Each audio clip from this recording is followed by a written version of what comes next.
Baik, selanjutnya kita akan masuk ke fitur AI Concept to Architecture begitu ya. Ini untuk membantu Anda menambahkan, hasanah referensi tentunya ya, bagaimana kita mengelola misalnya perubahan massa dari suatu konsep. Contoh, misalkan kita mencari lebah misalkan ya. Nah, seperti ini. Lalu kita akan ambil misalkan di sini, nah untuk, madunya misalkan ya, seperti ini misalkan ya. Nah, ini atau yang ini ya. Lalu kita akan simpan, contoh saja, lalu kita coba untuk dimasukkan ke sini, di-drag saja, dilepaskan di sini, lalu gunakan penuh. Lalu misalkan di sini akan kita bangun untuk kebutuhan gedung, misalkan gedung, eee, pendidikan, misalkan ya, gedung museum, Museum Pendidikan Indonesia, dengan konsep gubahan masak dari, eee, mad dari madu misalkan ya, dari heksagonal madu. Baik, jika sudah di sini 3 panel agar ada proses-prosesnya, untuk final ini hanya gambar render akhir, proses untuk prosesnya saja. Sebaiknya 3 panel, lalu misalkan di sini kita pilih yang persegi, landscape, dan lain-lain. Saya pilih yang landscape 4:3, lalu output-nya 1 saja, kita coba render dan lanjut. Baik, di sini kita akan tunggu untuk hasilnya begitu ya.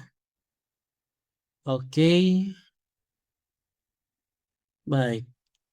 Nah, sembari menunggu begitu ya, Anda bisa cek-cek juga di sini ada fitur-fitur lain mulai dari image rendering, furnish, create idea, redesign, transfer style, dan lain-lain. Nah, untuk situsnya ini kita di ai.arsistenacademy.com begitu ya.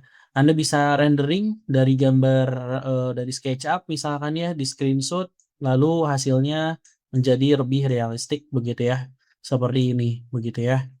Nah, lalu Anda ingin membuat tekstur yang lebih hidup lagi dengan AI Material PBR, ada juga fiturnya. Anda ingin membuat 3D dari teks atau image, ada juga fiturnya, begitu ya. Dan juga kami sudah menyiapkan juga begitu ya, dari AI Assistant itu terkait dengan plugin dan extension, di mana Anda bisa, nanti ada di materi-materi video lain begitu ya, Anda bisa cek di mana nanti ada juga fitur untuk 3D-nya di SketchUp langsung begitu ya, seperti ini, begitu ya.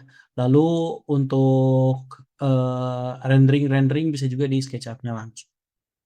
Baik, kita kembali ke sini ya. Oke, kita akan tunggu. Nah, ini hasilnya kurang lebih seperti ini. Jadi kita bisa mendapatkan usulan-usulan konsep begitu ya, dari inspirasi yang kita upload, dievolusi menjadi konsep-konsep bangunan, hingga akhirnya membentuk seperti ini, begitu ya finalnya.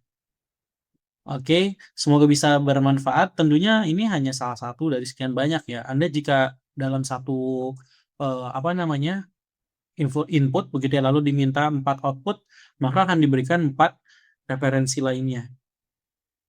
Baik, kurang lebih demikian, semoga bermanfaat. Kita akan lanjut pada materi ataupun video-video, lainnya.